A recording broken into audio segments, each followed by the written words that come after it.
Good evening बच्चों, स्वागत है आपका फिजिक्स ऑनलाइन क्लासेज में। ये ऐसी ऑनलाइन क्लासेज में जो आपके दिल को और मन को गार्डन कर देने वाली हो। तो आज हम एक नए चैप्टर का शुरुआत करने जा रहे हैं। वो कौन सा है? 13वां चैप्टर हम स्टार्ट कर लेते हैं। इसका नाम क्या है? प्रकाश विद्युत प्रभाव तथा द्रव्य तरंगें, photoelectric effect and matter wave, प्रकाश विद्युत प्रभाव तथा द्रव्य तरंगें। तो आज हम एक नए चैप्टर की शुरुआत करने जा रहे हैं। आ जाइए सभी बच्चों ऑनलाइन क्लास में, और जो बच्चे ऑनलाइन में प्रेजेंट हैं वो इस लिंक को अपने दोस्तों के लिए फटाफट उठा करके प्रकाश के वेग से शेयर करो। कितने वेग से शेयर होनी चाहिए? प्रकाश के वेग से लिंक उठाओ और फटाफट शेयर कर दो बच्चों, जल्दी। Good evening, good evening. अब हम स्टार्ट कर लेते हैं अपना 13वां चैप्टर। कौन सा है? प्रकाश विद्युत प्रभाव। कौन सा है? प्रकाश विद्युत प्रभाव। चैप्टर नंबर 13, प्रकाश विद्युत प्रभाव। प्रकाश विद्युत प्रभाव तथा द्रव्य तरंगें, फोटो इलेक्ट्रिक इफेक्ट। आपको दिख नहीं रहा, थोड़ा सा नीचे लिख देता हूं। चैप्टर प्रकाश विद्युत प्रभाव, प्रकाश विद्युत प्रभाव तथा द्रव्य तरंगें, तथा द्रव्य तरंगें।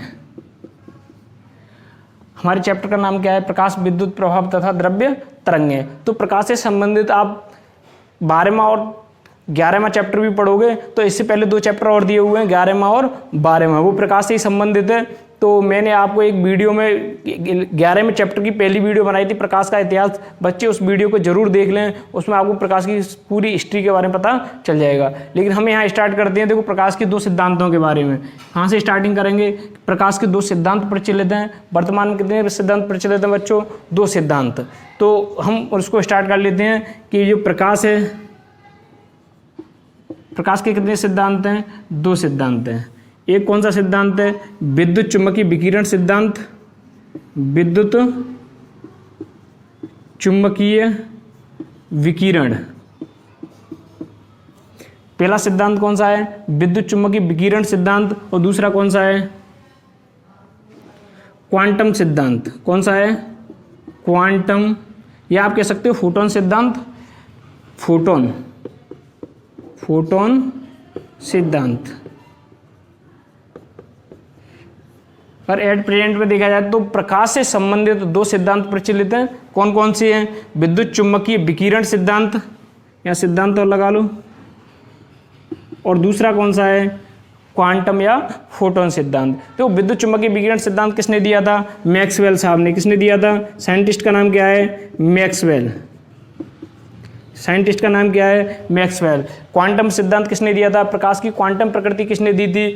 प्लांक साहब ने। किसने दी थी? प्लांक साहब ने। तो यहाँ प्लांक, साइंटिस्ट का नाम क्या है? Max Planck. मैं शॉर्ट लिख दिया है प्लांक। तो प्रकाश के बारे में एक तो फोटोन प्रकृति प्रचलित है, और एक दूसरी कौन सी है? तरंग प्रकृति कह सकते हैं, या विद्युत चुम्बकीय विकिरण प्रकृति। तो यहाँ जो तरंग प्रकृति है, इसके आधार पर हम प्रकाश की कुछ घटनाओं को तो इसके आधार पर समझते हैं, कुछ घटनाओं को इसके आधार पर समझते हैं। तो इसके आधार पर समझने वाली कुछ घटनाएं मैं लिख रहा हूँ यहाँ, जैसे परावर्तन है।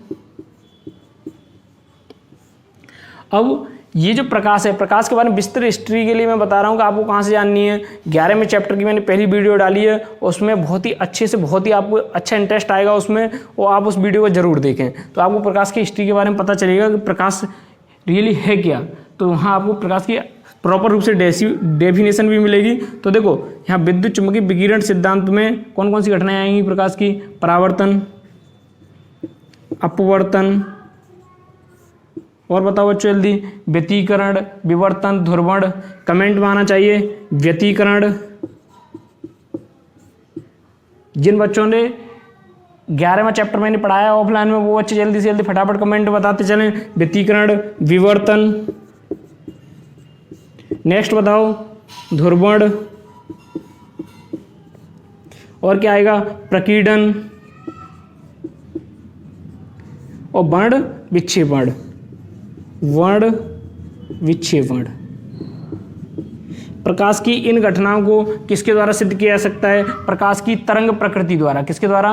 प्रकाश की तरंग प्रकृति द्वारा। विद्युत चुम्बकीय विकिरण या तरंग सिद्धांत कह सकते हो आप। यहाँ विकिरण का मतलब तरंग सिद्धांत भी कह सकते हो आप। इसके ऑब्लिक में लिख लो तरंग सिद्धांत। तो ये बात समझ में आ गई कि नहीं? प्रकाश की इन घटनाओं को किसके द्वारा सिद्ध किया जाएगा?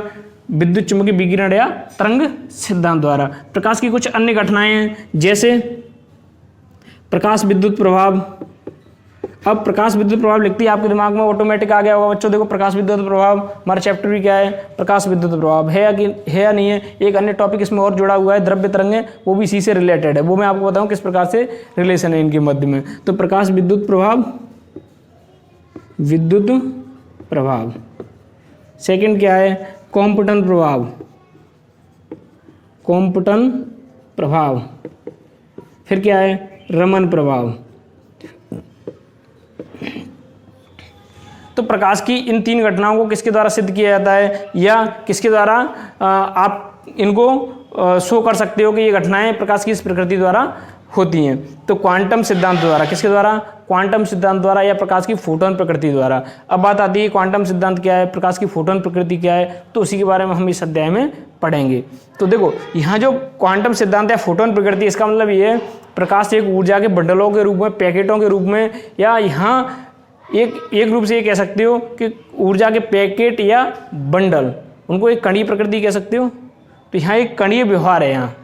यहाँ प्रकाश का कौन सा व्यवहार है? कणीय व्यवहार। और यहाँ प्रकाश का कौन सा व्यवहार है? तरंग वाला व्यवहार। प्रकाश यहाँ तो कौन सा व्यवहार प्रदर्शित कर रहा है?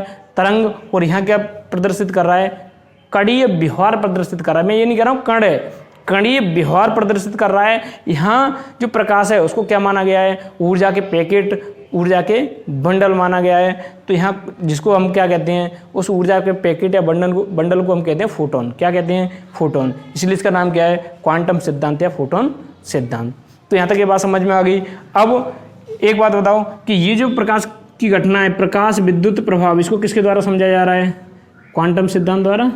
किसके द्वारा समझा जा रहा है? क्वांटम सिद्धांत द्वारा। तो इस चैप्टर में हम जो पढ़ेंगे वो क्या पढ़ेंगे? प्रकाश विद्युत प्रभाव। अब यहाँ अगर दोनों को मिला दिया जाए, इन दोनों सिद्धांतों को क्या कर दिया जाए? मिला दिया जाए, इस वाले सिद्धांत को और इस वाले सिद्धांत को।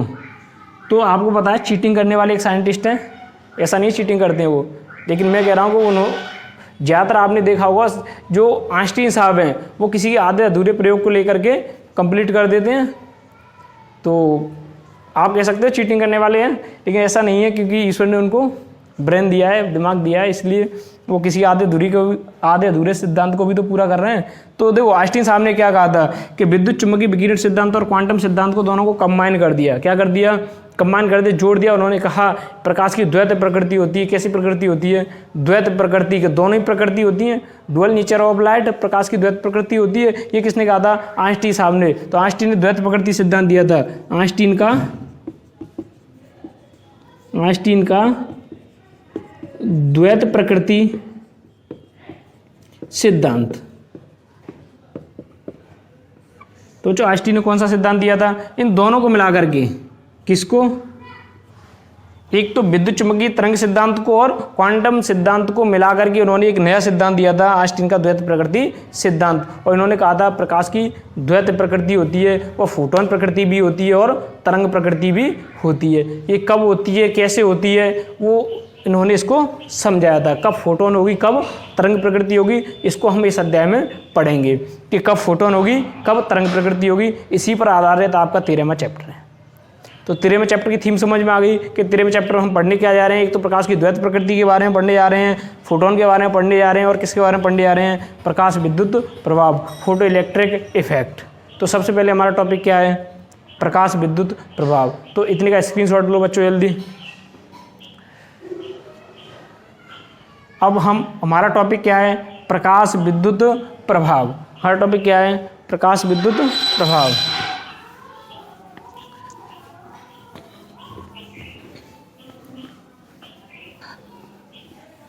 तो कुछ बच्चे लेट ज्वाइन करते हैं, चलो आज पहला दिन है, लेकिन कल से सभी बच्चे सही टाइम पर आएंगे और सही टाइम पर ऑनलाइन क्लास ज्वाइन करें सभी बच्चे। और जिन बच्चों को पता नहीं हो उनके लिए लिंक शेयर करके और लिंक प्रकाश के वेग से शेयर होनी चाहिए। कितने वेग से? प्रकाश के वेग से लिंक को शेयर करके सभी बच्चों को सूचित करें कि ऑनलाइन क्लास स्टार्ट हो गई है। तो अब नेक्स्ट हमारा टॉपिक क्या है? प्रकाश विद्युत प्रभाव। हाँ, कुछ बच्चों के मैं कमेंट नहीं पढ़ पाऊंगा तो उनके मैं नेक्स्ट वीडियो में आंसर दे दूँ, क्योंकि मोबाइल मुझसे दूर होने के कारण आपको पता है मोबाइल में फॉन्ट साइज कम होता है, तो मैं उनको नहीं पढ़ पाऊंगा, तो उनके जवाब मैं नेक्स्ट वीडियो में दे दूंगा, या मैं कल से यहाँ एक फ़ोन रखूंगा जिस पर मैं आपके कमेंट पढ़ता रहूँगा, तुरंत आपको जवाब देता रहूँगा। तो देखो हमारा आज का टॉपिक क्या है? प्रकाश विद्युत प्रभाव। प्रकाश विद्युत प्रभाव, फोटो इलेक्ट्रिक इफेक्ट। देखो इससे संबंधित सबसे पहले जो प्रेक्षण या प्रैक्टिकल किया था वो किया था हर्टय साहब ने। किसने किया था? हर्टय साहब ने। और वास्तविकता ये है कि हर्टय साहब ने, उनका ऐसी कोई प्लानिंग नहीं थी कि मैं प्रकाश विद्युत प्रभाव की रिसर्च की ओर जा रहा हूँ। वो तो केवल अपनी रिसर्च कर रहे थे, वो अपना एक प्रैक्टिकल प्रयोग कर रहे थे। उनको ये नहीं पता था कि ऐसा भी कुछ हो जाएगा। वो हालांकि उन्होंने वो अपना प्रैक्टिकल कर रहे थे, वो कर रहे थे एक कैथोड पर पराबैंगनी किरणों को आपतित करा रहे थे। तो उन्होंने देखा कि वो कैथोड है वो धनावेशित हो जाता है। कैसा हो जाता है? धनावेशित हो जाता है। तो वो अपनी तरंग विद्युत चुम्बकीय विकिरण पर आधारित प्रयोग का अध्ययन कर रहे थे। किस पर आधारित? विद्युत चुम्बकीय विकिरण पर आधारित प्रयोग का क्या कर रहे थे? वो अध्ययन कर रहे थे। लेकिन उन्होंने एक नई घटना को प्रेक्षित किया। उस प्रैक्टिकल के दौरान उन्होंने क्या किया? एक नई घटना को प्रेक्षित किया। तो देखो उनकी प्रायोगिक व्यवस्था देख लेते हैं, उन्होंने किस प्रकार से प्रयोग कर रहे थे। वो इस प्रकार से उन्होंने एक निर्वात ट्यूब लिया था। अब इसमें आप ये पढ़ोगे आगे चले हॉलबॉक्स लेनार्ड प्रयोग, उनकी भी प्रायोगिक व्यवस्था ये रही थी। हॉलबॉक्स साहब की थोड़ी सी अलग थी। तो ये इस प्रकार से प्रायोगिक व्यवस्था किसकी थी? हर्टज साहब की। मैं किसकी बात कर रहा हूँ? हर्टज का प्रयोग। हर्टज का प्रयोग। देखो हर्टज साहब ने क्या किया था कि एक निर्वात ट्यूब है और इसमें उन्होंने 2 प्लेट लगा रखी थी। क्या लगा रखी थी? 2 धातु की प्लेट। इस सिरे को तो किससे जोड़ दिया? ऋण विभव से, और इस सिरे को किससे जोड़ दिया? धन विभव से। ये ऋण भाग हो गया, ये धन भाग हो गया। बैटरी के ऋण पार्ट और धन पार्ट से जोड़ दिया। और यहाँ उन्होंने लगा दिया था क्या? Micro ammeter. क्या लगाया था? माइक्रो एमीटर, जो किसको संसूचित करेगा? विद्युत धारा को। अब इस परपथ को उन्होंने कंप्लीट करने के बाद में वो अपने प्रयोग में जुटे हुए थे। उनका प्रयोग क्या था? विद्युत चुम्बकीय विकिरणों का अपना प्रायोगिक अध्ययन कर रहे थे। क्या कर रहे थे? विद्युत चुम्बकीय विकिरणों का प्रायोगिक अध्ययन। कौन कर रहे थे? हर्टज साहब। लेकिन उन्होंने क्या देखा कि अध्ययन के दौरान जब उन्होंने पराबैंगनी किरणों को इस प्लेट पर डाला, क्या किया? पराबैंगनी किरणों को इस प्लेट पर डाला तो ये प्लेट धनावेशित हो गई। कैसी हो गई? धनावेशित हो गई। ये प्लेट कैसी हो गई? धनावेशित। तो ऐसा क्यों हुआ? मैं केवल अभी आवेश की बात कर रहा हूँ। स्पष्ट हो रहा है कि इससे इलेक्ट्रॉन बाहर निकले होंगे। स्पष्ट हो रहा है कि नहीं हो रहा है? इससे इलेक्ट्रॉन बाहर निकले होंगे। निकले होंगे कि नहीं? जब इलेक्ट्रॉन बाहर निकले हैं इसलिए प्लेट कैसी हो गई? धनावेशित हो गई। अब एक बात बताओ कि इलेक्ट्रॉन बाहर निकल गए, लेकिन ये घटना कब की है? 1887 की। कब की घटना है? 1887 की। इलेक्ट्रॉन की खोज कब हुई थी? 1897 में। इलेक्ट्रॉन की खोज कब हुई थी? 1897 में। घटना कब की है? 1887 की। तो मेरा ये कहना बिल्कुल गलत होगा कि इससे इलेक्ट्रॉन बाहर निकले, क्योंकि उस टाइम हमें पता ही नहीं था। हमें क्या, उस हर्टज साहब को नहीं पता था। उस टाइम हर्टज साहब को ये नहीं पता था कि ये इलेक्ट्रॉन, क्योंकि उस टाइम तो केवल आवेश से परिचित थे, इलेक्ट्रॉन से कोई परिचित नहीं था। जे थॉमसन साहब ने इलेक्ट्रॉन की खोज कब की थी? 1897 में। तो यहाँ इलेक्ट्रॉन की चर्चा करना बेकार है। तो लेकिन यहाँ ये प्लेट कैसी हो गई? आवेशित हो गई। और ये आवेशित हो गई, वो कैसी आवेशित हुई थी? धनावेशित। तो उन्होंने ये परीक्षण और देख लिया। वो तो अपना अध्ययन कर रहे थे, इस पर पराबैंगनी किरणें आपतित कराई थी। ये कैथोड है, इस कैथोड पर क्या आपतित कराई थी? पराबैंगनी किरणें आपतित कराई थी। और वो विद्युत चुम्बकीय विकिरण सिद्धांत का प्रायोगिक अध्ययन कर रहे थे।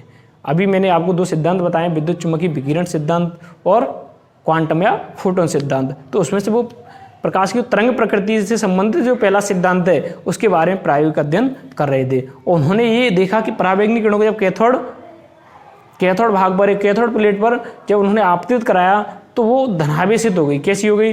धनावेशित। अब तो आप कह सकते हो सर धनावेशित इसलिए हुई है कि उससे इलेक्ट्रॉन बाहर निकल गए, तो आप कह सकते हो, लेकिन उस टाइम हटर साहब कुछ नहीं कह सकते थे। तो जब उनको पूछा गया तो उन्होंने कहा कि साहब मुझे, वो इसकी व्याख्या नहीं कर पाए कि धनावेशित क्यों हो गई है। तो हटर साहब इस बात की बिल्कुल व्याख्या नहीं कर पाए थे, वो नहीं बता पाए थे कि ये धनावेशित क्यों हो गई है। तो केवल उन्होंने इसको प्रेक्षित किया था कि पराबैंगनी किरणों को जब कैथोड प्लेट पर आपतित कराया गया है तो वो धनावेशित हो गई, सिर्फ और सिर्फ प्रेक्षण किया है, वो इसकी व्याख्या नहीं कर पाए। इसके बाद में 1888 में, कब की बात है, 1888 में, इसका स्क्रीनशॉट देना चाहें तो ले सकते हो। ये किसका प्रयोग था, हटे साहब का। अब इसके बाद में 1888 में कौन आए,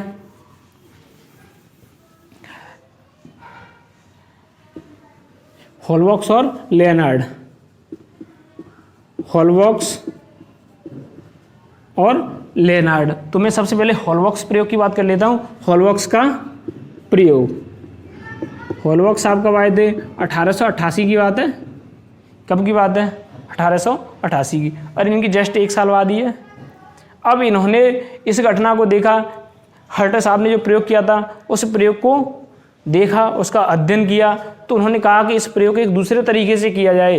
तो उन्होंने इस प्रयोग को एक नए तरीके से करने की कोशिश की। इन्होंने क्या किया कि एक विद्युतदर्शी ली, क्या ली, विद्युतदर्शी। बच्चे जल्दी से जल्दी कमेंट में बताएं, इन्होंने पहला चैप्टर पढ़ाया है, मैंने आपको यूट्यूब पर भी पढ़ाया है, कुछ बच्चों ने ऑफलाइन भी पढ़ा है। तो विद्युतदर्शी क्या है, जल्दी से जल्दी कमेंट में आना चाहिए। देखता हूँ कौन जल्दी पहले कमेंट देगा।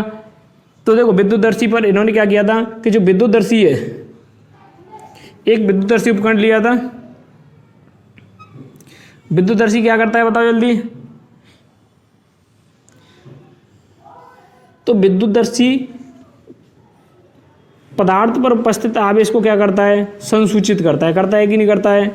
इसमें एक धात्विक छड़ लगी होती है, इसमें एक कांच का जार होता है और धात्विक छड़ लगी होती है, जिसके निचले सिरे पर 2 सोने की पत्तियां लगी होती हैं, स्वर्ण पत्तियां लगी होती हैं। इसके ऊपरी सिरे पर धातु की डिस्क लगी होती है, किसी भी धातु की लगा लो। जो हॉलबॉक्स साहब थे, कौन थे, हॉलबॉक्स साहब ने जिंक की प्लेट ले ली। क्या ले ली, जिंक की प्लेट। यहाँ उन्होंने क्या लगा दी, जिंक की प्लेट, Zn प्लेट। अब इस यहाँ पर उन्होंने क्या लगा दिया, जिंक की प्लेट लगा दी। अब जिंक की प्लेट लगाने के बाद में अब ये जो जिंक की प्लेट है, इस पर क्या आपतित कराया, पराबैंगनी किरण। क्या आपतित कराया, पराबैंगनी किरण। और इसको पहले ऋणावेशित रखा उन्होंने। कैसा रखा, ऋणावेशित। मैं अभी इलेक्ट्रॉन की चर्चा नहीं कर रहा हूँ, मैं केवल आवेश की चर्चा कर रहा हूँ। तो इसको पहले उन्होंने कैसा रखा, ऋणावेशित रखा। विद्युतदर्शी कुछ इस टाइप का होता है, जिन बच्चों ने पढ़ी उनकी समझ में बिल्कुल अच्छी तरीके से आ रहा होगा, तो आप भी जान सकते हो। देखो विद्युतदर्शी के बारे में थोड़ा सा पहले विद्युतदर्शी बता देता हूँ कि ये धातु पर जैसे हमने कोई आवेश दिया, माना कि आपने इसको क्या दिया, धनावेश दिया, तो धनावेश छड़ के सारे कहाँ तक जाएगा, स्वर्ण पत्तियों तक जाएगा कि नहीं जाएगा। पत्तियाँ यहाँ पर इस प्रकार से लूज कसी हुई होती हैं कि आवेश आते ही, आवेश समान प्रकृति का है तो पत्तियाँ फैल जाएंगी। फैलेंगी नहीं फैलेंगी। अब इसका विस्तृत अध्ययन पहले चैप्टर के दूसरे सेकंड वीडियो में होगा, सेकंड या थर्ड वीडियो में आपको मिल जाएगा, देख सकते हो। तो ये पत्तियाँ क्या हो जाएंगी, फैल जाएंगी। फैलेंगी नहीं फैलेंगी, तो हमें पता चल जाएगा कि लागी वस्तु पर आवेश है। तो यहाँ हमने इसको पहले से ही आवेशित कर रखा है। और हॉलबॉक्स साहब ने इसको कैसे आवेशित किया था, ऋण आवेशित। हॉलबॉक्स साहब ने इसको पहले से कैसा आवेशित कर रखा था, ऋण आवेशित। तो इसको क्या कर दो, ऋण आवेशित कर दो। हॉलबॉक्स साहब ने इसको क्या कर रखा था, ऋण आवेशित। अब इन्होंने Zn की प्लेट पर, किस पर, इस Zn की प्लेट पर पराबैंगनी किरणों को आपतित कराया। हटर साहब ने किस पर कराया था, एक कैथोड प्लेट थी, उस पर क्या कराया था, पराबैंगनी किरणों को आपतित कराया था। ये किस पर आपतित कराएंगे, एक Zn की प्लेट दी हुई है, उस पर क्या कराएंगे, पराबैंगनी किरणों को आपतित कराएंगे। तो वो इसलिए इन्होंने विद्युतदर्शी इसलिए लिया था कि वो ये देख रहे थे कि वास्तविकता क्या है, उस प्लेट पर धनावेश क्यों आ गया। तो यहाँ जब पराबैंगनी किरणें आपतित होंगी, क्या होंगी, पराबैंगनी किरणें। अगर आज के संदर्भ में देखा जाए तो पता है हमें कि यहाँ से इलेक्ट्रॉन निकलेंगे, तभी तो इस पर धनावेश आएगा।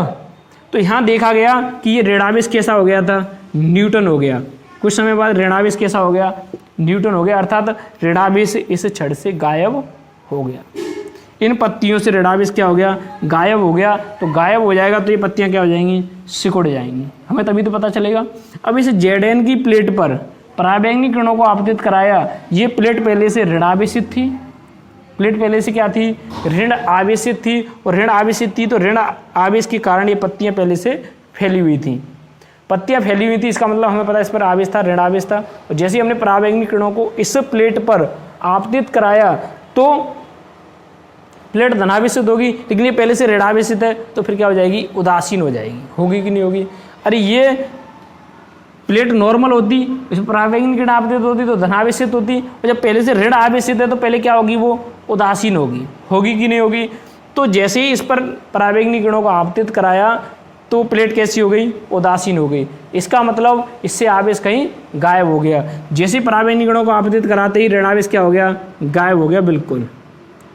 प्लेट कैसी हो गई, उदासीन हो गई। इसका मतलब ऋण आवेश कहाँ चला गया, ऋण आवेश कहाँ चला गया? और इस पर उतनी मात्रा में धन आवेश आ गया जिसने ऋण आवेश को क्या कर दिया, न्यूट्रलाइज कर दिया। बात समझ में आ गई कि नहीं? तो यहाँ क्या आ गया, धन आवेश प्रेक्षित हो गया। यदि हम इसको अनआवेशित ले लें, क्या ले लें, अनआवेशित, तो हॉलबॉक्स साहब ने पहला प्रयोग तो क्या किया था, विद्युतदर्शी की छड़ को पहले ऋण आवेशित लिया था, उस पर पराबैंगनी किरणों को आपतित कराया तो वह छड़ अनआवेशित हो गई। कैसी हो गई, अनआवेशित। फिर उन्होंने सेकंड जो प्रयोग किया था उसमें उन्होंने किया था कि पहले से ही छड़ को अनआवेशित लिया। क्या लिया, अनआवेशित, मतलब उस पर कोई आवेश नहीं था। तो जब पराबैंगनी किरणों को उस पर आपतित कराया, पराबैंगनी किरणों को उस पर आपतित कराया, अल्ट्रावायलेट रे, यूवी, अब इनको क्या कराया, आपतित कराया, तो यहाँ पर क्या आ गया था, धन आवेश। क्या आ गया, धन आवेश। तो ये पत्तियाँ फिर से फैल गई। बात समझ में आ गई कि नहीं? जब अनआवेशित प्लेट पर पराबैंगनी किरणों को आपतित कराया तब तो वो धनावेशित हो गई, और ऋण आवेशित पर कराया तो वो अनआवेशित हो गई। इसका मतलब जो प्लेट है उस पर धन आवेश आ रहा है। तो बात वही है किसकी, हर्टर साहब वाली। तो उन्होंने भी, हर्टर साहब ने क्या किया था, धन आवेश को बताया था कि जब इस पर पराबैंगनी किरणों को आपतित कराया जा रहा है तो वहाँ धनावेश आ रहा है। इन्होंने भी उसको एक अन्य प्रयोग की सहायता से देखा कि हाँ वास्तव में धनावेश आ रहा है। ये तो किसकी बात थी, हॉलबॉक्स साहब की। अब बात चलती है, ये बात बनी रही, कुछ इसका रहस्य नहीं आया, लेकिन कुछ समय बाद जब जे थॉमसन साहब आए और उन्होंने, कब की बात है, 1897 की, कब की बात है, 1897 की इलेक्ट्रॉन की खोज की। इलेक्ट्रॉन की खोज किसने की, जे थॉमसन साहब ने कब की थी, 1897 में। अब एक बात ध्यान रखना, आप एक पढ़ोगे केमिस्ट्री में, आपने एक प्रयोग पढ़ा होगा, मिल्कन का तेल बूंद प्रयोग। पढ़ा है कि नहीं पढ़ा है?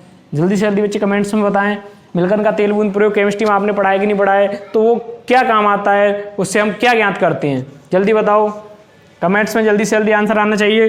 तो मिल्कन का तेल बूंद प्रयोग, मिल्कन का तेल बूंद प्रयोग। अब इस मिल्कन के तेल बूंद प्रयोग के आधार पर इलेक्ट्रॉन पर आवेश का निर्धारण हुआ। इलेक्ट्रॉन पर आवेश का निर्धारण हुआ, और कितना इलेक्ट्रॉन पर कितना आवेश होता है, E = 1.6 × 10⁻⁻19 कूलम। ये आवेश किस पर होता है, इलेक्ट्रॉन पर। किसके द्वारा निर्धारण किया गया, मिल्कन के तेल बूंद प्रयोग द्वारा। तो यहाँ 1897 में इलेक्ट्रॉन की खोज हो गई, और खोज हो गई, उस पर आवेश का भी निर्धारण हो गया। तो आवेश का निर्धारण भी हो गया, इलेक्ट्रॉन की खोज भी हो गई। इसका मतलब एक बात बताओ, इलेक्ट्रॉन पर क्या है, आवेश। यहाँ भी क्या आ रहा है, आवेश। हो सकता है तो ऐसा तो नहीं है कहीं इलेक्ट्रॉन उस आवेश को लेकर के निकल गया हो, इस प्लेट से इलेक्ट्रॉन उस आवेश को लेकर के कहाँ चला गया हो, बाहर चला गया हो, और ये आवेश को लेके चला जाएगा तो यहाँ क्या रह जाएगा, धन आवेश। जब किसी धातु में से आवेश निकलता है तो वहाँ धनावेश रहता है। जो आवेश ग्रहण करती है अन्य वस्तु वो ऋण आवेशित होती है। आपने पढ़ा होगा, जो वस्तु आवेश का त्याग करेगी वो धनावेशित, जो ग्रहण करेगी वो ऋण आवेशित होती है। इसका मतलब इलेक्ट्रॉन आवेश को अपनी खोपड़ी पर रख के निकल गया, ये तो मतलब हो गया। इसका मतलब एक लेनार्ड साहब आए, हॉलबॉक्स लेनार्ड, तो उन्होंने सम्मिलित रूप से, किसने, हॉलबॉक्स और लेनार्ड साहब ने सम्मिलित रूप से कहा। ये बात समझ में आ गई कि नहीं सब? अब देखो, हॉलबॉक्स लेनार्ड ने सम्मिलित रूप से कहा कि ये जो धनावेश आ रहा है वो किसके कारण आ रहा है, इलेक्ट्रॉन के निष्कासन के कारण। बात समझ में आ गई कि नहीं? ये जो धनावेश आ रहा है वो इलेक्ट्रॉन के निष्कासन के कारण आ रहा है। ये किसने कहा था, हॉलबॉक्स तथा लेनार्ड ने। किसने कहा था, हॉलबॉक्स तथा लेनार्ड ने, किसने कहा था? हॉलबॉक्स तथा लेनार्ड ने कहा कि ये जो आवेश निकल रहा है या धनावेश आ रहा है वो इलेक्ट्रॉनों के उत्सर्जन के कारण आ रहा है। ने कहा कि धनावेश प्लेट पर, जिंक की प्लेट पर धनावेश, Zn प्लेट पर धनावेश। सभी बच्चे इसमें से नहीं लिखें, इसका स्क्रीनशॉट ले लेना समझने के लिए, बाद में 2-4 बार रिपीट हो जाएंगे। स्क्रीनशॉट तो आपकी पूरी तरह समझ में आ जाएगा। बाकी मैं जो नोट्स भेजूंगा वो आपके व्हाट्सएप पर भेजूंगा। ग्रुप में जो बच्चा नहीं जुड़ा हो वो मेरे लिए मैसेज करे, मैं उसको ग्रुप में जोड़ दूंगा। और या फिर आप कमेंट्स में भी दे सकते हो, अपना नंबर दे सकते। हाँ, कमेंट्स में नंबर देने की कोई ज़रूरत नहीं है, आपको मेरे नंबर पर डायरेक्ट SMS करना है। तो यहाँ हॉलबॉक्स तथा लेनार्ड ने कहा कि Zn प्लेट पर धनावेश इलेक्ट्रॉनों के निष्कासन के कारण आया है। इलेक्ट्रॉन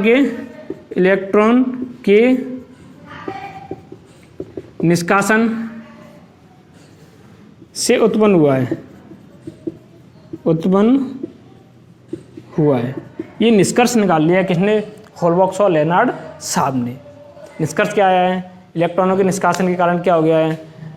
तो बच्चों ये थोड़ी सी प्रॉब्लम आ रही है, इसको आपका डिस्टर्बेंस होगा थोड़ा सा। तो यहाँ बच्चों इलेक्ट्रॉनों के निष्कासन के बारे में किसने बता दिया? हॉलबॉक्स और लेनार्ड साहब ने। अब इसके बाद में इन्होंने अपने प्रयोग द्वारा यह भी बताया कि एक निश्चित आवृत्ति के बाद ही इलेक्ट्रॉनों का उत्सर्जन होता है। जैसे ये कोई सतह, प्रकाश उग्राही सतह, अब इस पर प्रकाश जब एक निश्चित आवृत्ति का मतलब है न्यूनतम आवृत्ति से है, निश्चित आवृत्ति का मतलब उस न्यूनतम आवृत्ति से है जिस आवृत्ति पर उस धातु से इलेक्ट्रॉनों का निष्कासन प्रारंभ होता है। तो उन्होंने अपने प्रयोग द्वारा यह भी देखा कि जो इलेक्ट्रॉनों का निष्कासन हो रहा है, धातु से इलेक्ट्रॉनों का निष्कासन हो रहा है, इलेक्ट्रॉन निकल रहे हैं, वो एक प्रकाश की निश्चित आवृत्ति, एक प्रकाश की न्यूनतम आवृत्ति से निकलना प्रारंभ हो रहा है। यदि प्रकाश की आवृत्ति उससे कम है तो वो इलेक्ट्रॉन उस सतह से बाहर नहीं निकल रहे। यदि उस निश्चित आवृत्ति, आप ये कह सकते हो न्यूनतम आवृत्ति से, आवृत्ति या तो उसके बराबर या उससे अधिक हो, तो इलेक्ट्रॉन उस सतह से बाहर निकल जाएंगे। तो यहाँ एक फैक्टर कौन सा आ गया? आवृत्ति, प्रकाश की आवृत्ति। अब यहाँ इलेक्ट्रॉनों के उत्सर्जन के लिए एक शर्त आ गई, प्रकाश की आवृत्ति। ये किसने देखा था? हॉलबॉक्स और लेनार्ड साहब ने अपने प्रयोग द्वारा। तो इन्होंने देखा कि एक न्यूनतम आवृत्ति, प्रकाश की इलेक्ट्रॉनों के उत्सर्जन के लिए आवश्यक है कि प्रकाश की एक न्यूनतम आवृत्ति होनी चाहिए। उससे कम आवृत्ति पर इलेक्ट्रॉन बाहर नहीं निकलेंगे, या उससे अधिक होगी फिर तो अच्छी बात है, सोने में सुहागा हो जाएगा, होगा कि नहीं होगा। तो एक निश्चित, एक न्यूनतम आवृत्ति से यदि अधिक आवृत्ति है तो इलेक्ट्रॉन का उत्सर्जन होगा, या उस न्यूनतम आवृत्ति पर इलेक्ट्रॉन का क्या होगा? उत्सर्जन होगा। उस न्यूनतम आवृत्ति को देहली आवृत्ति कहते हैं। क्या कहते हैं? देहली आवृत्ति। उस न्यूनतम आवृत्ति को क्या कहेंगे? देहली आवृत्ति। तो देहली आवृत्ति क्या है? किसी प्रकाश सुग्राही सतह, मैं प्रकाश सुग्राही सतह क्यों कह रहा हूँ? फोटो सेंसिटिव प्लेट, ये है कि इलेक्ट्रॉन उसी सतह से निकलेंगे जो प्रकाश के प्रति कैसी होगी? संवेदनशील होगी। उसको मैं अभी समझाऊंगा, इस जस्ट नेक्स्ट टॉपिक है, कार्यफलन द्वारा मैं उसको समझाऊंगा कौन सी प्लेट सेंसिटिव होती है, कौन सी नहीं होती, कौन सी धातु होती है, कौन सी धातु नहीं होती है। तो यहाँ देखो, जो देहली आवृत्ति है, क्या है? देहली आवृत्ति, ये एग्जाम में कई बार पूछी जाती है, बहुत इंपॉर्टेंट डेफिनेशन है। तो देहली आवृत्ति क्या है? वो है न्यूनतम आवृत्ति, प्रकाश की वह न्यूनतम आवृत्ति जिस पर प्रकाश सुग्राही सतह से इलेक्ट्रॉनों का उत्सर्जन प्रारंभ होता है, उस आवृत्ति को क्या कहते हैं? हम देहली आवृत्ति कहते हैं। अब इसके बाद में एक अलग और फैक्टर है, वो कार्यफलन। क्या है? कार्यफलन। तो ध्यान रखना, इलेक्ट्रॉन के उत्सर्जन के लिए एक शर्त तो क्या हो गई कि जो प्रकाश है उसकी आवृत्ति कितनी होनी चाहिए? कम से कम देहली आवृत्ति के बराबर तो होनी चाहिए। तो ये तो पहली शर्त हो गई। अब दूसरी शर्त वो है कार्यफलन। क्या है? कार्यफलन। अब इस कार्यफलन को समझ लेते हैं। कार्यफलन क्या है? कार्यफलन एक ऊर्जा का मान है। क्या है? अब यहाँ जब इस पर प्रकाश एक देहली आवृत्ति पर आपतित होगा तो इलेक्ट्रॉन इससे क्या हो जाएंगे? निष्कासित हो जाएंगे। लेकिन इलेक्ट्रॉनों के निष्कासन के लिए एक अलग फैक्टर है, कार्यफलन, वह भी जिम्मेदार है। तो इलेक्ट्रॉनों के उत्सर्जन के लिए कौन कौन जिम्मेदार है? एक तो देहली आवृत्ति और नंबर 2 कार्यफलन। तो देख लेते हैं कार्यफलन किस प्रकार से इसके उत्सर्जन के लिए जिम्मेदार है। तो स्क्रीनशॉट लेना चाहे ले सकते हो। तो हम किसको परिभाषित करने जा रहे हैं? प्रकाश विद्युत प्रभाव को, फोटो इलेक्ट्रिक इफेक्ट। प्रकाश विद्युत प्रभाव को परिभाषित करने के लिए हमारे पास एक शर्त आ गई, एक तो दहलीय आवृत्ति होनी चाहिए, इलेक्ट्रॉनों के उत्सर्जन के लिए क्या होनी चाहिए? एक तो दहलीय आवृत्ति होनी चाहिए। प्रकाश की आवृत्ति कैसी होनी चाहिए? दहलीय आवृत्ति, या इससे अधिक हो, अधिक तो चल जाएगी लेकिन कम स्वीकार नहीं है। अधिक की तो कोई दिक्कत नहीं है, प्लस ही तो है, माइनस स्वीकार नहीं है। तो यहाँ देखो दहलीय आवृत्ति में दूसरा पॉइंट क्या बता रहा हूँ? कार्यफलन। कार्यफलन, देखो कार्यफलन क्या है? माना कि हमारे पास एक चालक तार है। क्या है? चालक तार। इस चालक तार में मैं चालक कह रहा हूँ, चालक का मतलब मुक्त इलेक्ट्रॉन उपस्थित होंगे। चालक को चालक में क्या अंतर होता है? को चालक में बद्ध इलेक्ट्रॉन होते हैं और चालक में मुक्त इलेक्ट्रॉन होते हैं। तो मुक्त इलेक्ट्रॉन संपूर्ण चालक पदार्थ में स्वतंत्र रूप से गमन कर सकते हैं। जैसे आप कह सकते हो जैसे नदी का प्रवाह होता है, नदी में जो जल का प्रवाह होता है वो स्वतंत्र है या नहीं है? बस अंतर इतना है वो वेग नहीं होता, एक ही दिशा में बहता है, जबकि इलेक्ट्रॉन त्रिविम में कहीं भी निरपेक्ष रूप से गति कर सकते हैं। तो वो क्या है? त्रिविम में कहीं भी निरपेक्ष रूप से क्या कर सकते हैं? गति कर सकते हैं। अब या आप ये कह सको ये स्वतंत्र हैं। ये कैसे हैं? स्वतंत्र हैं। आप कब से स्वतंत्र हो? 1947 से। और ये इलेक्ट्रॉन कब से स्वतंत्र हैं? जब से इनकी खोज हुई है। खोज कब से हुई है? 1897। खोज कब की हुई है? 1897। तो ध्यान रखना बच्चों, आपसे पहले ये इलेक्ट्रॉन स्वतंत्र हुए हैं। इनको स्वतंत्रता कब मिली है? 1897। जे थॉमसन साहब ने इलेक्ट्रॉन की खोज कब की थी? 1897 में। इसका मतलब इनको स्वतंत्रता कब मिली? 1897 में। आपको स्वतंत्रता कब मिली है? 1947 में। तो ध्यान रखना आपसे बहुत पहले से स्वतंत्र इलेक्ट्रॉन है। और इलेक्ट्रॉन चालक के अंदर आप स्वतंत्र घर वालों की बाउंडेशन में रह सकते हो, लेकिन इलेक्ट्रॉन चालक के अंदर, अरे कुचालक के अंदर तो वहाँ भी बाउंड्री लगी होती है। लेकिन अगर बात की जाए किसकी? चालक की। किसकी बात की जाए? चालक की। तो चालक के अंदर इलेक्ट्रॉन कैसे रहते हैं? स्वतंत्र अवस्था में रहते हैं। तो वो चारों तरफ क्या कर सकते हैं? मूवमेंट कर सकते हैं। कहीं भी ये क्या कर सकते हैं? मूवमेंट कर सकते हैं, गति कर सकते हैं। इस प्रकार से आराम से घूम सकते हैं, कहीं भी जाएं, उल्टा सीधा कहीं भी, इसमें पूरे में कहीं भी घूम सकते हैं। इनका पथ इस प्रकार से मुक्त पथ होता है। क्या होता है?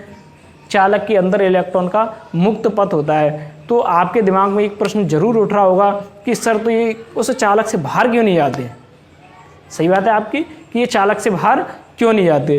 तो देखो इसका आंसर क्या होगा? ये चालक से बाहर क्यों नहीं जा रहे? अरे स्वतंत्र हैं और हमसे भी पहले स्वतंत्र है। इसका मतलब अब तक तो इनको निकल चुका होना चाहिए चालक से बाहर, चालक तार से बाहर इलेक्ट्रॉनों को जा चुका होना चाहिए, लेकिन फिर भी ये नहीं आते। इसका रीज़न क्या है? देखो कि माना कि इलेक्ट्रॉन हम मान लेते हैं ये उससे बाहर निकल रहा है अपने आप। कैसे निकल रहा है? अपने आप बाहर निकल रहा है। मान लेते हैं कि ये कहाँ आ गया? इसकी सतह पर, और इसने निकलना प्रारंभ कर दिया। इलेक्ट्रॉन क्या हो रहा है? निकलना प्रारंभ हो रहा है। निकलना प्रारंभ हो रहा है, इसका मतलब ये जो सतह है वो कैसी होगी? धन आवेशित हो गई कि नहीं हो गई? और जब ये सतह धन आवेशित हो गई तो ये ऋण आवेश को क्या करेगी? अपनी ओर आकर्षित करेगी। करेगी नहीं करेगी? तो उसको बाहर नहीं निकलने देगी। तो ध्यान रखना चालक की सतह पर एक ऐसा अवरोध है, एक ज़्यादा बड़ा अवरोध नहीं है, इतना बड़ा बैरियर नहीं है कि इसको ये क्रॉस नहीं कर पाए। क्रॉस करने के थोड़े से सहारे की ज़रूरत होती है। किसी ज़रूरत होती है? थोड़ा सा सहारा मिल जाए, किसी का भी मिल जाए। तो यहाँ आप सहारा दोगे इसको। क्या दोगे? आप सहारा। आप सहारा कैसे दोगे? कोई बाह्य ऊर्जा दे करके। आप क्या करो? इसको थोड़ी सी ऊर्जा दे दोगे, इसके अंदर एनर्जी आ जाएगी, ग्लूकोज पिला दोगे तो ये क्या हो जाएगा? बाहर निकल जाएगा। निकलेगा कि नहीं निकलेगा? तो यहाँ आपको क्या करना है? इसको ग्लूकोज पिलाना है। अपनी खुद की बात करें तो खुद के अंदर काबू नहीं है कि वो इस चालक तार से कहाँ चला जाए? बाहर चला जाए। रीजन में बता रहा हूँ, कारण क्या है? माना कि बाहर चला गया, क्या हो गया? माना कि इलेक्ट्रॉन कहाँ चला गया? बाहर चला गया। तो बाहर जाने के बाद में जस्ट अभी निकलना प्रारंभ ही हुआ है, तब तक चालक पर धनावेश आ गया और धनावेशों से ऋण आवेश को क्या कर लेगा? माना कि ऐसे निकल गया इलेक्ट्रॉन, तो यहाँ तो इलेक्ट्रॉन बस निकला ही है, तब तक यहाँ ये चालक तार कैसा हो गया? धनावेश। अरे इलेक्ट्रॉन का त्याग हुआ तो धनावेश आएगा कि नहीं आएगा? तो धनावेश से ऋण आवेश को क्या करेगा? अपनी ओर आकर्षित। अरे निकलने वाला है तब तक उसने उसको खींच लिया। खींच लिया कि नहीं? अगर इस इलेक्ट्रॉन को और थोड़ी सी ताकत और कहीं से मिल जाती तो निकल जाता। वो ताकत कौन देगा? आप दोगे। कैसे दोगे? भारी ऊर्जा दे करके। अगर इसको भारी ऊर्जा दे दी जाए तो इलेक्ट्रॉन बाहर निकल जाएगा। निकलेगा कि नहीं निकलेगा? तो यही कारण है कि चालक में अपने स्वतंत्र रूप से देखा जाए वो खुद चालक तार से बाहर इलेक्ट्रॉन नहीं निकलता है, भले ही वो स्वतंत्र है, कभी से भी स्वतंत्र हो, लेकिन यहाँ हम ऊर्जा यदि बाह्य ऊर्जा दें तो वह उससे बाहर निकल जाएगा। यदि आपके द्वारा बाह्य ऊर्जा नहीं दी गई, इलेक्ट्रॉन निकालने के कई तरीके हैं, मैं जस्ट अभी बताने वाला हूँ कि आप इलेक्ट्रॉनों का उत्सर्जन कितने प्रकार से कर सकते हो। तो यहाँ आप ऊर्जा किसके द्वारा दे रहे हो? प्रकाश के द्वारा। किसके द्वारा ऊर्जा दे रहे हो? अरे आपने पराबैंगनी किरणों को ही तो उस प्लेट पर आपतित कराया है। पराबैंगनी किरण किसका भाग है? विद्युत चुम्बकीय विकिरणों का। किसका भाग है? विद्युत चुम्बकीय विकिरणों का भाग है पराबैंगनी किरण। विद्युत चुम्बकीय विकिरण 7 प्रकार की होती हैं, जो आप 17वें अध्याय में डीपली पढ़ोगे। तो जो पराबैंगनी किरण है वो किसका भाग है? विद्युत चुम्बकीय विकिरण का। तो वो प्रकाश ही है। तो यहाँ जो प्रकाश है, प्रकाश की ऊर्जा कितनी होनी चाहिए? अब एक बात बताओ, इलेक्ट्रॉन को निकालने के लिए बाह्य ऊर्जा की तो जरूरत है। आपने आवृत्ति की तो बात कर ली, चलो ठीक है, एक न्यूनतम आवृत्ति की आवश्यकता है, एक न्यूनतम आवृत्ति की आवश्यकता है, जिसको आपने देहली आवृत्ति कह दिया। तो क्या उसे एक न्यूनतम ऊर्जा की आवश्यकता नहीं है? अरे उसे एक न्यूनतम ऊर्जा की भी तो आवश्यकता है, इसको यहाँ से बाहर निकालना है। ये इलेक्ट्रॉन बाहर कब निकलेगा? जब एक न्यूनतम ऊर्जा इसको मिल जाएगी। उससे अधिक मिल जाए फिर तो आनंद ही आनंद है, अरे फिर तो फटाफट निकल जाएगा। लेकिन एक उसे न्यूनतम ऊर्जा की जरूरत तो है, जिसको मिलते ही ये क्या हो जाएगा? मुझ मिल जाएगा इसको, ये यहाँ से कहाँ हो जाएगा? बाहर निकल जाएगा। निकलेगा कि नहीं निकलेगा?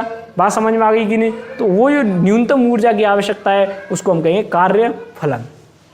बात समझ में आ गई कि नहीं? कार्य फलन क्या है? किसी चालक पदार्थ से इलेक्ट्रॉन उसके अंदर से जस्ट सतह तक, कहाँ तक? जस्ट सतह तक निकालने के लिए आवश्यक ऊर्जा क्या है? कार्यफलन ऊर्जा है। बात समझ में आ गई कि नहीं? कार्यफलन अपने आप में एक ऊर्जा का नाम है, इसलिए मैं कार्यफलन ऊर्जा कहना गलत है। तो क्या है वो? कार्यफलन है। क्या है? कार्यफलन। तो एक बार मैं फिर से रिपीट कर रहा हूँ, किसी चालक पदार्थ से इलेक्ट्रॉन उसकी जस्ट सतह पर निकालने के लिए आवश्यक ऊर्जा कार्यफलन कहलाती है। अब कार्यफलन, हमने किसी धातु को ऊर्जा दी, क्या दी? ऊर्जा दी, चाहे वो किसी भी प्रकार से दी, हमने ताप दिया या प्रकाश दिया। अरे प्रकाश भी तो एक ऊर्जा है। आपने पढ़ा है प्रकाश क्या है? ऊर्जा के बंडल हैं, पैकेट है, जिनको आपने फोटोन कहा है। तो प्रकाश भी क्या है? एक ऊर्जा। तो उसको भी तो इसको दिया गया है, दिया है कि नहीं दिया है? तो यहाँ इसको क्या दे दी? ऊर्जा दे दी। चाहे आपने कैसे भी दी हो, हमने प्रकाश के द्वारा दी है यहाँ, या आप ताप भी दे सकते हो, या आप विद्युत क्षेत्र लगा सकते हो, प्रबल क्षेत्र लगा सकते हो। और आप क्या कर सकते हो कि इसमें एक तो ताप हो गया, प्रबल क्षेत्र हो गया और प्रकाश हो गया, इनके द्वारा आप इसमें से इलेक्ट्रॉन बाहर निकाल सकते हो किसी भी प्रकार से। तो यहाँ एक अलग फैक्टर हमने क्या परिभाषित कर लिया? कार्यफलन। तो हमें किसी धातु की सतह से इलेक्ट्रॉन बाहर निकालने के लिए 2 फैक्टर आवश्यक हैं। नंबर 1 देहली आवृत्ति, नंबर 2 कार्यफलन। है या नहीं है? और प्रकाश विद्युत प्रभाव क्या है? प्रकाश के द्वारा विद्युत उत्पन्न करना। और विद्युत उत्पन्न कब होगी? जब प्रकाश किसी धातु से इलेक्ट्रॉन बाहर निकाल देगा और इलेक्ट्रॉन पर क्या होगा? आवेश होगा। और आवेश बाहर निकल गया, इसका मतलब आवेश का प्रवाह हो गया। और आवेशों के प्रवाह की दर को क्या कहते हैं? विद्युत धारा। कहते हैं कि नहीं कहते हैं? आवेशों के प्रवाह की दर को क्या कहते हैं? विद्युत धारा। इसका मतलब प्रकाश से आपने क्या उत्पन्न कर दी? विद्युत धारा। लेकिन आपने कितनी शर्तों का पालन किया? 2 शर्तों का। तो हम प्रकाश विद्युत प्रभाव की परिभाषा देने के लिए इनको शामिल करना पड़ेगा, कार्यफलन और देहली आवृत्ति को। बात समझ में आ गई कि नहीं? तो हम किसको परिभाषित कर लेते हैं? प्रकाश विद्युत प्रभाव को। तो प्रकाश विद्युत प्रभाव को मतलब क्या है? यहाँ प्रकाश द्वारा विद्युत उत्पन्न होगी। यहाँ जैसे सौर ऊर्जा प्लेट इसी सिद्धांत पर तो आधारित है। सौर ऊर्जा प्लेट में क्या होता है? जैसे प्रकाश उग्राही सतह, इस पर क्या आपतित हो गया? प्रकाश आपतित हो गया और इससे इलेक्ट्रॉन बाहर निकल गए। और इलेक्ट्रॉन बाहर निकले हैं तो इसने डेफिनेटली 2 शर्तों का पालन किया है। कौन कौन सी शर्त? एक तो प्रकाश की आवृत्ति कैसी है?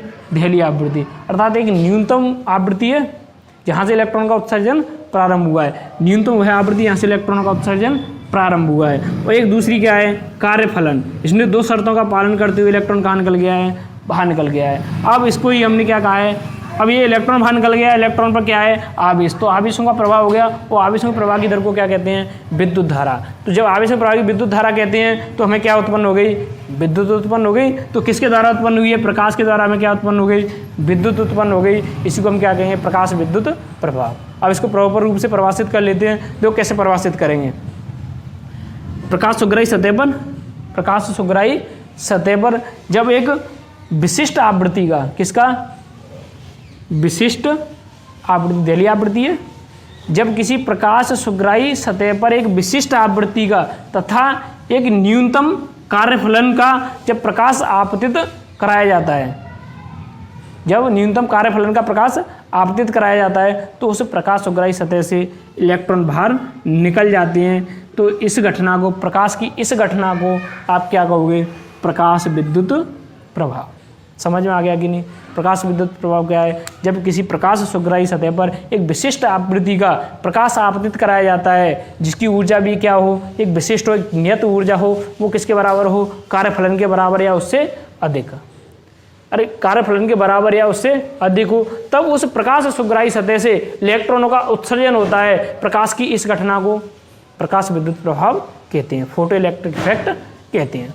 तो ये बात समझ में आ गई कि नहीं। तो ये किसकी परिभाषा हो गई, प्रकाश विद्युत प्रभाव की, जिसको आपने डीपली समझा है।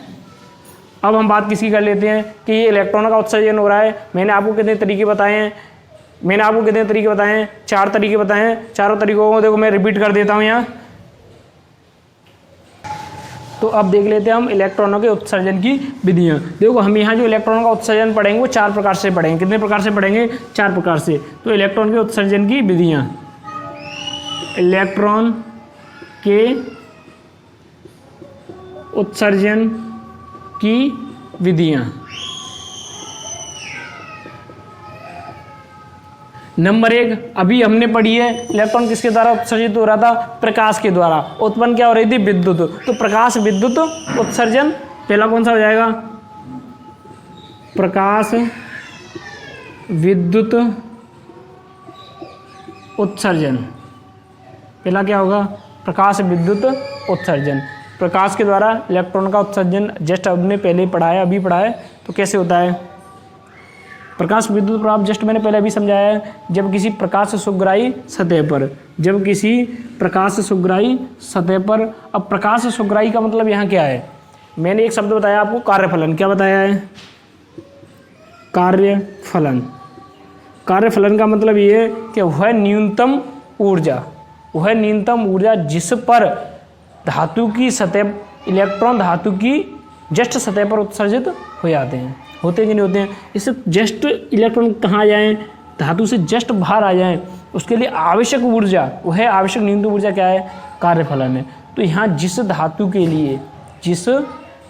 के लिए कार्यफलन ऊर्जा का मान कम होगा, और जिस धातु को हमने कम ऊर्जा देनी पड़ी और उसे इलेक्ट्रॉन बाहर आ जाए तो वो अधिक सुग्राही है। वो प्रकाश के प्रति, ताप के प्रति वह धातु कैसी है, सर्वाधिक सुग्राही है। जैसे हम बात करें किसकी, सीजियम की, तो सीजियम बहुत सुग्राही है। उसकी जो कार्यफलन ऊर्जा का मान कितना होता है, सबसे कम सीजियम का होता है। या आप ये कह सकते हो जो आवर्त सारणी है, आवर्त सारणी का जो प्रथम वर्ग है उसमें उपस्थित, मोस्टली मैं बात कर रहा हूँ उस आवर्त सारणी के प्रथम वर्ग में उपस्थित जो भी धातुएं हैं उनके लिए कार्यफलन ऊर्जा का मान कम है, या मैं ये कह सकता हूँ वो अधिक प्रकाश के प्रति संवेदी हैं, प्रकाश सुग्राही सतह हम उनको कह सकते हैं। या आप ये कहो सीधी सीधी कि जिन धातुओं के लिए कार्यफलन ऊर्जा का मान कम है वो तो प्रकाश सुग्राही होंगी, तो जिनके लिए अधिक है वो प्रकाश के प्रति कम सुग्राही होंगी। तो बात समझ में आ गई कि नहीं। तो अरे जिसको हमें कम ऊर्जा देनी पड़ेगी वो अधिक सेंसिटिव है, अधिक सुग्राही है, जिसको ज़्यादा ऊर्जा देनी पड़ी वो कम सुग्राही है। तो यहाँ हमने इस पर क्या डाला, प्रकाश डाला, एक उचित आवृत्ति का डाला और एक उचित ऊर्जा का डाला। तो इससे क्या निकल गए, इलेक्ट्रॉन बाहर निकल गए। तो प्रकाश के डालने से इलेक्ट्रॉन बाहर निकले हैं, तो इसको क्या कहेंगे, प्रकाश विद्युत उत्सर्जन। इलेक्ट्रॉनों के उत्सर्जन की इस विधि को क्या कहेंगे, प्रकाश विद्युत उत्सर्जन। तो ये बात समझ में आ गई। अब सेकंड बात कर लेते हैं तापायनिक उत्सर्जन की। किसकी, तापायनिक उत्सर्जन। देखो तापायनिक उत्सर्जन क्या है। नंबर 2 तापायनिक उत्सर्जन, आपको सबसे पता चल रहा होगा। तापायनिक उत्सर्जन का मतलब किसी हमने धातु को ताप दिया, क्या दिया, किसी धातु को क्या दे दिया, ताप दे दिया, तो वहाँ से उससे क्या निकलने लग जाएं, इलेक्ट्रॉन निकलने लग जाएं। क्या निकलने, बर्नर से इस पर क्या दे दो, ताप। वैसे कुछ धातुएं ऐसी होंगी जिससे बर्नर से काम नहीं चलेगा, इनको अति उच्च ताप देना पड़ेगा। तो हमने इसको क्या दे दिया, ताप दिया है, वो अति उच्च, कुछ धातुएं से इनको अति उच्च ताप देना पड़ता है। तो ये डिपेंड करता है उसके कार्यफलन पर। किस पे डिपेंड करता है, कार्यफलन। जिसके लिए कार्यफलन का मान कम है उससे तो इलेक्ट्रॉन जल्दी बाहर निकल जाएंगे, जिसके लिए अधिक है उससे इलेक्ट्रॉन जल्दी बाहर नहीं निकलेंगे। तो हमने इसको क्या दी, ऊर्जा, तो इससे इलेक्ट्रॉन कहाँ निकल गए, बाहर निकल गए। क्या दिया, ताप। ताप देने पर इलेक्ट्रॉन कहाँ गए, बाहर गए। तो इस उत्सर्जन को क्या कहेंगे हम, तापायनिक उत्सर्जन। तो ये तापायनिक उत्सर्जन समझ में आ गया कि नहीं। हमने ताप दिया और इलेक्ट्रॉन धातु की सतह से कहाँ चले गए, बाहर चले गए। तो ये उत्सर्जन क्या कहलाएगा, तापायनिक उत्सर्जन। जो नेक्स्ट पॉइंट है वो क्या है, तीसरा, क्षेत्र उत्सर्जन। क्या है, क्षेत्र उत्सर्जन। कौन सा क्षेत्र, विद्युत क्षेत्र। नाम क्या है इसका, क्षेत्र उत्सर्जन। तो क्षेत्र उत्सर्जन में क्या है कि हमारे पास कोई चालक धातु है, क्या है, चालक धातु, उसको हमने अति उच्च विद्युत क्षेत्र में रखा। किस में रख दिया, अति उच्च विद्युत क्षेत्र। अब आप पूछोगे सर वो अति उच्च विद्युत क्षेत्र का मान क्या होगा, वो होगा 10⁸ मीटर, सॉरी वोल्ट प्रति मीटर। ये किसका होगा, अति उच्च विद्युत क्षेत्र। उसका मान कितना हो, 10⁸ वोल्ट प्रति मीटर। यदि अति उच्च विद्युत क्षेत्र है, उसमें किसी धातु को रख दिया जाए तो उससे इलेक्ट्रॉनों का स्वतः उत्सर्जन प्रारंभ हो जाएगा। वो किसी उपस्थिति में हो रहा है, विद्युत क्षेत्र की उपस्थिति में, वो अति उच्च विद्युत क्षेत्र की उपस्थिति में। उसका परिमाण कितना है, 10⁸ वोल्ट प्रति मीटर। अब ऐसे उत्सर्जन को आप क्या कहोगे, क्षेत्र उत्सर्जन। अरे विद्युत क्षेत्र की उपस्थिति में इलेक्ट्रॉनों का उत्सर्जन हो रहा है तो क्या कहलाएगा, क्षेत्र उत्सर्जन ही तो कहलाएगा। तो ये यहाँ तक समझ में आ गया कि नहीं। अब नेक्स्ट बात कर लेते हैं द्वितीयक उत्सर्जन की। किसकी, द्वितीयक उत्सर्जन। तो देख लेते हैं कि द्वितीयक उत्सर्जन इलेक्ट्रॉनों से कैसे, इलेक्ट्रॉनों का किस प्रकार से होता है। द्वितीयक उत्सर्जन, देखो द्वितीयक उत्सर्जन क्या है, एक इलेक्ट्रॉन दूसरे को उत्सर्जित कर दे, क्या होगा वो, द्वितीयक उत्सर्जन होगा। लेकिन प्रॉपर रूप से ऐसे नहीं कहेंगे। देखो यहाँ कोई क्या है, प्रकाश सुग्राही सतह, और प्रकाश सुग्राही सतह का मतलब कोई चालक सतह होगी, वही तो इलेक्ट्रॉन निकालेगी, कोई चालक तो होने से रही। तो यहाँ इस पर क्या आपतित कराया जाए, इलेक्ट्रॉन आपतित कराए जाएँ। क्या कराए जाएँ, वहाँ तो प्रकाश आपतित करा रहे थे, यहाँ हम क्या आपतित करा रहे हैं, इलेक्ट्रॉन। और इलेक्ट्रॉन ऐसे नहीं कि ईजिली वैसे ही मरे ग्रहों की तरह वहाँ डाल दिए, उससे दूसरे इलेक्ट्रॉन निकल जाएंगे, नहीं निकलेंगे।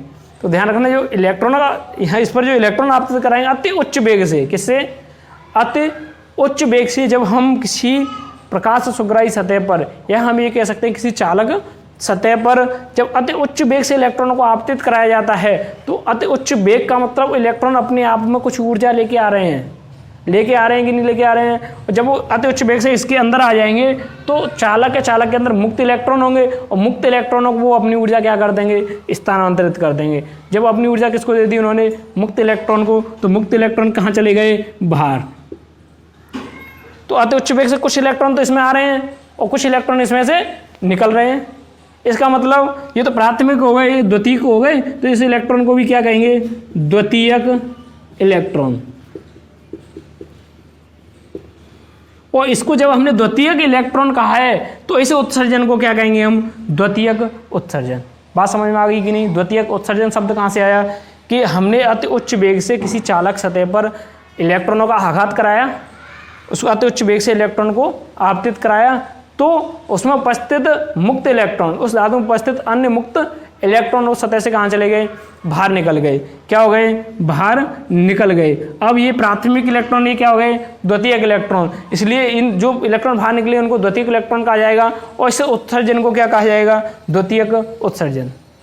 तो यहाँ तक बात समझ में आ गई बच्चों। अब मैं आपसे उम्मीद करता हूँ ये सब कुछ आपकी समझ में आया होगा, और नेक्स्ट जो टॉपिक है उसकी हम अगले वीडियो में बात करते हैं। गुड बाय, अलविदा बच्चों।